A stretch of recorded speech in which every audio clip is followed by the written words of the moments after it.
Hello friends, welcome to my YouTube channel construction point. आज हम लोग एक नए टॉपिक पे बात करेंगे और वो टॉपिक है हमारा important points to remember for civil engineers. किसी भी सिविल इंजीनियर्स को क्या क्या पॉइंट्स हमेशा याद रहने चाहिए जो कि किसी भी इंटरव्यू में पूछा जा सकता है, और अगर आप साइट पे काम करवा रहे हैं तो इस पॉइंट्स का आपका यूज़ जनरली यूज़ होगा हर वक्त। आप इस चीज़ को याद रखेंगे तो साइट पे काम करवाने में बहुत ही ईजी रहेगा। तो चलिए वीडियो को शुरू करते हैं। वीडियो को शुरू करने से पहले मैं आप लोगों से रिक्वेस्ट करूंगा कि मेरे चैनल को सब्सक्राइब कर दीजिए, और अगर वीडियो अच्छा लगे तो लाइक और शेयर जरूर कीजिए। तो चलिए वीडियो को शुरू करते हैं। पहला पॉइंट है, what is standard size of BRICS. Standard size of BRICS क्या होता है?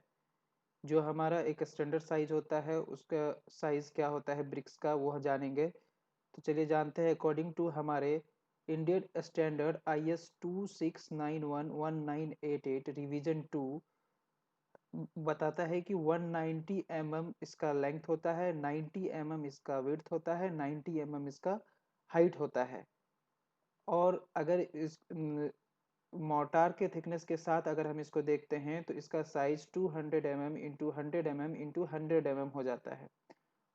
अगर इसको सेंटीमीटर में अगर हम जाने तो नॉर्मली जो हमारा ब्रिक्स का स्टैंडर्ड साइज होता है 90 centimetre into 9 centimetre into 9 centimetre होता है। तो जो हम लोग को नॉर्मल याद रखना है, standard size of BRICS 90 centimetre into 9 centimetre into 9 centimetre, या फिर 190 mm into 90 mm into 90 mm याद रख सकते हैं हम लोग स्टैंडर्ड साइज ऑफ ब्रिक्स। इसका आप इमेज देखें तो ये देखिए 190 mm ये जो है हमारा लेंथ है, ये 90 mm ये जो है हमारा विड्थ है, और ये जो 90 mm है ये हमारा हाइट है। ये हमारा स्टैंडर्ड साइज ऑफ ब्रिक्स है। तो चलिए नेक्स्ट पॉइंट देखते हैं। नेक्स्ट पॉइंट है हमारा formula for calculation of weight of steel bars. जो रेनफोर्समेंट होता है, जो स्टील होता है, उसका वेट हम कैसे कैलकुलेट करते हैं, उसके फॉर्मूले को देखते हैं। फॉर्मूला होता है हमारा D² into length divided by 162।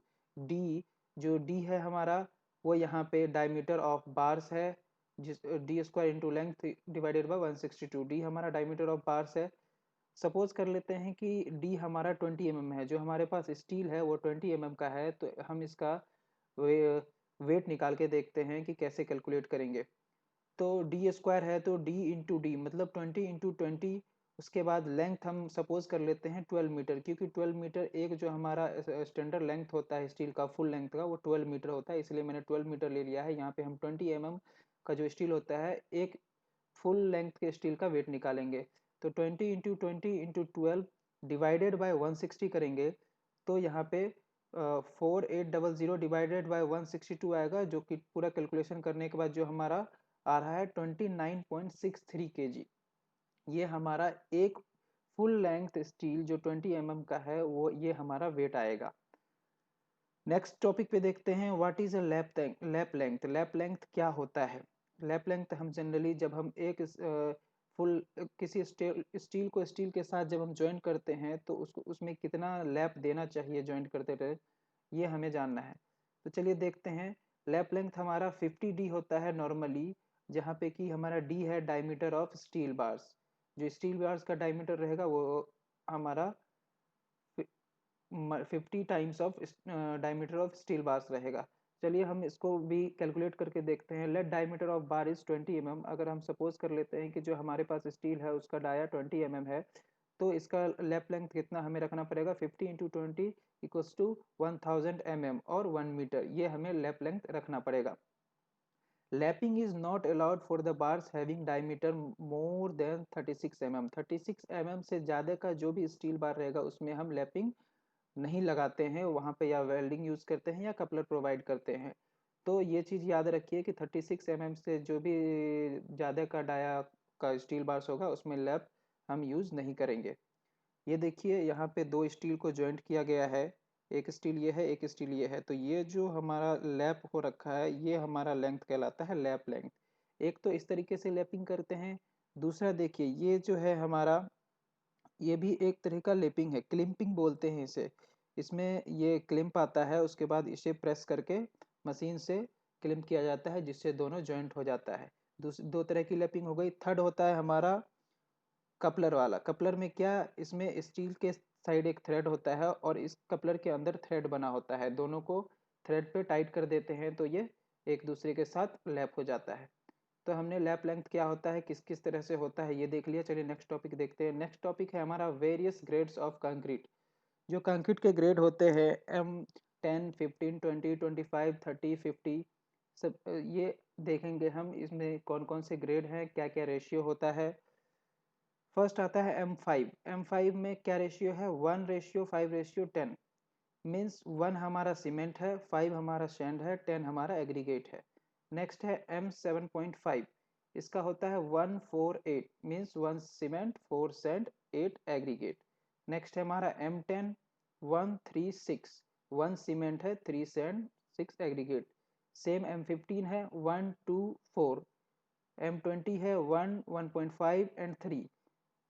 Next M25 है 1:1:2। 1 सीमेंट, 1 सैंड, 2 एग्रीगेट। तो नॉर्मली याद रखने के लिए हम ऐसे देख सकते हैं, जो हमारा सीमेंट है अगर 1:1 है और सैंड देखिए 5 है तो एग्रीगेट 2 हो जाता है, मतलब डबल हो जाता है। फिर एक कम कर दीजिए, 4 है, एग्रीगेट 8 हो जाएगा, डबल हो गया। अगर सैंड 3 है तो इसका डबल कर देंगे, 6 एग्रीगेट हो जाएगा। 2 सैंड है तो इसका डबल कर देंगे तो 4 एग्रीगेट हो जाएगा। यहाँ पे देखिए 1.5 सैंड है तो एग्रीगेट 3 हो जाएगा, डबल हो जाता है। यहाँ पे देखिए 1 है अगर सेंड तो एग्रीगेट 2 हो जाएगा। M25 तक हमारे पास मिक्स रेशियो रहता है, बट अगर हम above the grade M25 use करेंगे तो हमें डिजाइन मिक्स का जरूरत होगा। डिजाइन मिक्स वहाँ पे रिक्वायर्ड होगा, फिर उसका डिजाइन करना पड़ेगा according to the site situation, location. Next topic है हमारा, what is minimum diameter of steel is used for dowels. जो डॉवल्स में हम minimum diameter of steel use करेंगे वो कितना होना चाहिए। चलिए देखते हैं। मिनिमम डायमीटर ऑफ स्टील जो हम यूज़ करेंगे डॉवल्स में वो 12 mm का होना चाहिए, इससे कम का नहीं होना चाहिए। तो हम जानते हैं डॉवल्स होता क्या है। डॉवल्स जैसे कि आप देख रहे हैं कि ये यहाँ पे की कां राफ्ट का कंक्रीट होना है, बट यहाँ पे क्या है, कॉलम को ऊपर निकाल के रखा गया है ताकि जब यहाँ ये कंक्रीट हो जाएगा तो इसमें लैपिंग दे करके इसे एक्सटेंड किया जा सकता है। आप यहाँ पे भी देखिए, ये जो ऊपर की तरफ जो स्टील बार है ये हमें डॉवल्स कहते हैं इसे। तो ये जो स्टील होना चाहिए मिनिमम 12 mm डायामीटर का होना ही चाहिए, इससे कम का नहीं होना चाहिए। जैसे कि आप दूसरे पिक्चर में देख रहे हैं, यहाँ इस पिक्चर में क्या है कि ये स्लैब का कंक्रीट इधर हो गया है, बट ये जो बीम एक्सटेंड किया गया है आगे की तरफ ताकि नेक्स्ट आगे इसे लैप करके आगे बीम बढ़ाया जाएगा और आगे स्लैब दिया जाएगा, ये भी स्टील निकाला गया है। तो ये होता है डावल्स। ये हमारा मिनिमम 12 mm का स्टील यहाँ होना चाहिए, इससे कम का हम यूज़ नहीं करते हैं। तो चलिए नेक्स्ट पॉइंट पे चलते हैं। हमारा नेक्स्ट पॉइंट है minimum number of bars for square column and for circular column. जो मिनिमम नंबर ऑफ बार्स होते हैं स्क्वायर कॉलम के लिए और सर्कुलर कॉलम के लिए कितने होने चाहिए एक कॉलम में मिनिमम। तो चलिए देखते हैं हम। फॉर स्क्वायर कॉलम 4 नंबर्स होने चाहिए स्क्वायर कॉलम के लिए। फॉर सर्कुलर कॉलम 6 नंबर होने चाहिए। जो हमारा कॉलम होता है अगर स्क्वायर है तो 4 होना चाहिए और सर्कुलर है तो 6 होना चाहिए। जैसे कि आप देख रहे हैं ये हमारा स्क्वायर कॉलम है। स्क्वायर कॉलम में 1 2 3 4 4 हमारा मेन स्टील बार रहेगा, इससे कम हम यूज़ नहीं कर सकते। सेम सर्कुलर में क्या है, 6 रहेगा, 1 2 3 4 5 6, इससे कम हम यूज़ नहीं कर सकते। चलिए नेक्स्ट पॉइंट देखते हैं। What is maximum spacing of chairs. जो चेयर्स हम डालते हैं ताकि हमारा बॉटम का स्टील और टॉप का स्टील के बीच में डिस्टेंस मेंटेन रहे, उसे चेयर कहते हैं। वो हमारा उसका स्पेसिंग कितना होना चाहिए। Maximum chair spacing is 1 metre. जो 1 मीटर होना चाहिए, इससे ज़्यादा नहीं। और 1 नंबर पर 1 स्क्वायर मीटर, मतलब 1 स्क्वायर मीटर के एरिया में एक चेयर मिनिमम हमें, मैक्सिमम हमें इतना प्रोवाइड करना है, इससे कम हम नहीं कर सकते। Chair should be used minimum of 12 mm diameter of bars. जो चेयर हम बनाएंगे वो 12 mm डायमीटर बार्स का होना चाहिए, इससे कम का नहीं होना चाहिए। चेयर ऐसा होता है, ये देखिए इसका जो ये हम यहाँ पे जो ये लेंथ है ये हमारा मिनिमम 300 mm होना चाहिए, इससे कम नहीं होना चाहिए। जो इसका बेस एल जो हम ऐसे बनाते हैं ये हमारा 300 mm होना चाहिए। ये देखिए चेयर, ये 1 metre 1 metre by 1 metre by 1 metre का एरिया है, इस बीच में हम एक चेयर प्रोवाइड किए हैं, ये बॉटम का है। स्टील, ये टॉप का स्टील है। इन दोनों के बीच में डिस्टेंस मेंटेन रखने के लिए एक चेयर प्रोवाइड किया जाता है। ये 1 बाय 1 का 1 स्क्वायर मीटर में 1 चेयर देते हैं। अब नेक्स्ट पिक्चर में देखिए, ये हमारे साइड का है। यहाँ पे हमने चेयर ये प्रोवाइड किया है। ये हमारा ऐसे 1 2 3 ऐसे 1 मीटर बाय 1 मीटर के डिस्टेंस में ये रहता है। नेक्स्ट टॉपिक देखते हैं, what is size of hooks and angle. Hooks and angle, जो स्टीरअप्स हम बनाते हैं उसमें हुक्स और एंगल का क्या साइज होना चाहिए। हुक का वो जो हमारा होता है 10D रखते हैं हमेशा। 10D बोले तो 10 × D, डी है हमारा, D is the diameter of steel. जितने का हमारा स्टील रहेगा वो हम उसको 10 से मल्टीप्लाई कर देंगे तो आ जाएगा। और एंगल जो होता है हमारा 135 डिग्री होता है हुक्स का एंगल। सपोज कर लेते हैं जो हमारा 10 mm का स्टील है उसका हमें स्टीरअप बनाना है, तो हुक कितना होगा, 10 × D हमारा कितना हो गया 10 mm, तो 10 = 100 mm, 100 mm रखेंगे। ये हमारा हुक हो गया। मिनिमम हमें 75 mm हमें रखना ही होता है, उससे कम नहीं रख सकते। जैसे कि ये देखिए, ये जो हुक है हमारा, यहाँ से लेकर के यहाँ तक का जो डिस्टेंस है ये हमारा 100 mm रहेगा। और जो इसका एंगल होता है ऐसा, ये जो एंगल में टर्न हुआ ये हमारा 135 डिग्री रहता है। नेक्स्ट टॉपिक देखते हैं, minimum dia of bars used in slab shall not be less than 8 mm। जो स्लैब में हम स्टील यूज करेंगे उसका मिनिमम जो डाया होगा वो 8 mm होना चाहिए, 8 mm से कम नहीं होना चाहिए। नेक्स्ट देखते हैं, maximum dia of bar used in slab should not be exceed 1/8 of total slab thickness. जो मैक्सिमम डाया रहेगा हमारा स्लैब में वो स्लैब के थिकनेस से 1/8 जो है 1/8 ऑफ टोटल स्लैब थिकनेस, उसके थिकनेस से 1/8 से ज़्यादा नहीं होना चाहिए। उससे ज़्यादा का हम स्टील यूज़ नहीं कर सकते हैं स्लैब में। Minimum 8 mm, maximum slab thickness of 1/8। Next है, minimum dia of bar used in column shall not be less than 12 mm। जो कॉलम में हम किसी भी कॉलम में चाहे हम घर बनाते हैं तो जो हम स्टील रखेंगे मेन स्टील कॉलम में डालेंगे वो मिनिमम 12 mm होना चाहिए, इससे कम नहीं रखेंगे। Percentage of steel in column, जो कॉलम जो रहेगा हमारा उसका जो टोटल ग्रॉस एरिया रहेगा उसमें कितना परसेंटेज कंक्रीट रहेगा, कितना परसेंट स्टील होना चाहिए। तो स्टील का है 0.8% मिनिमम होना चाहिए। जो कॉलम का पूरा एरिया रहेगा उसका 0.8%, और मैक्सिमम 6% होना चाहिए जो कॉलम का एरिया रहेगा उससे, इससे ज़्यादा नहीं देंगे और 0.8 से कम नहीं देंगे।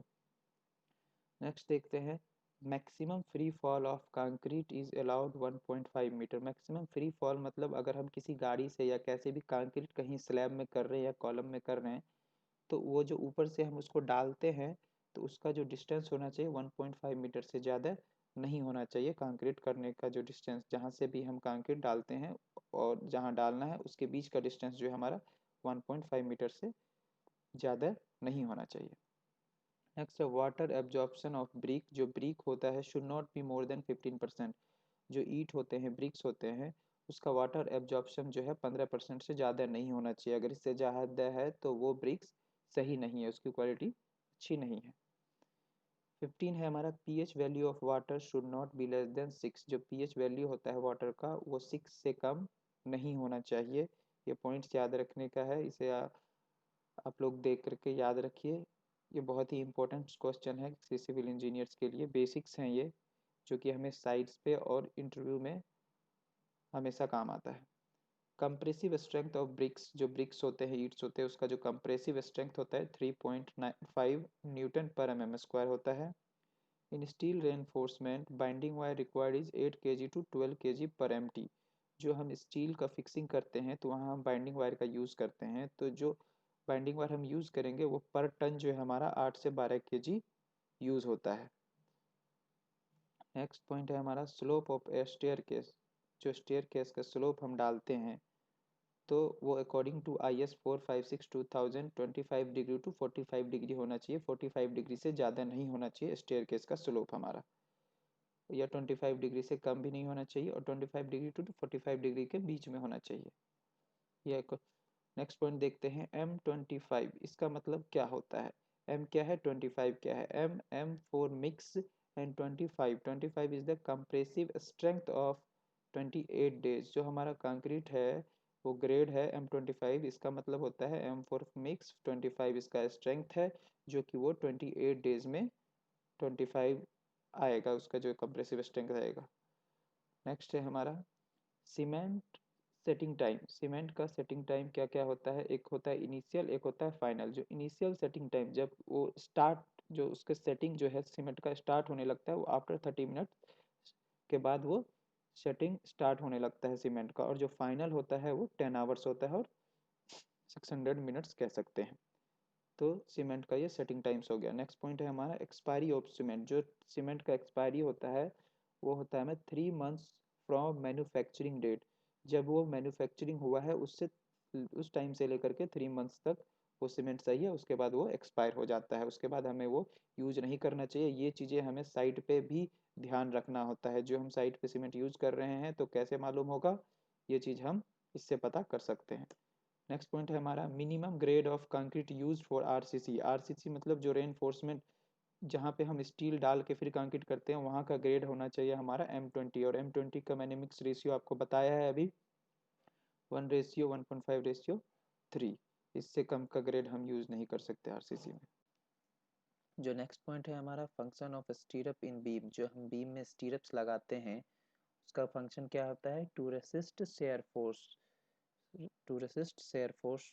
नेक्स्ट पॉइंट है हमारा मिनिमम थिकनेस ऑफ स्लैब। जो स्लैब का मिनिमम थिकनेस रखेंगे हम हमेशा 125 mm होना चाहिए या 5 इंच होना चाहिए। इससे कम हम किसी भी स्लैब का थिकनेस नहीं रख सकते। मिनिमम हमारा ये है 125 mm और 5 इंच का। लास्ट पॉइंट और 25th पॉइंट है हमारा वॉल्यूम ऑफ सीमेंट बैग। एक सीमेंट बैग में 50 kg सीमेंट होता है, उसका वॉल्यूम क्या होता है, उसका वॉल्यूम 0.0347 क्यूबिक मीटर होता है और 1.23 CFT होता है। जो भी मैंने पॉइंट्स बताए हैं ये बहुत ही इंपॉर्टेंट पॉइंट है एक सिविल इंजीनियर्स के लिए। तो उम्मीद करता हूँ आप लोगों को मेरा वीडियो अच्छा लगा होगा। तो प्लीज़ मेरे वीडियो को लाइक और शेयर ज़रूर कीजिएगा और मेरे चैनल को सब्सक्राइब ज़रूर कीजिएगा।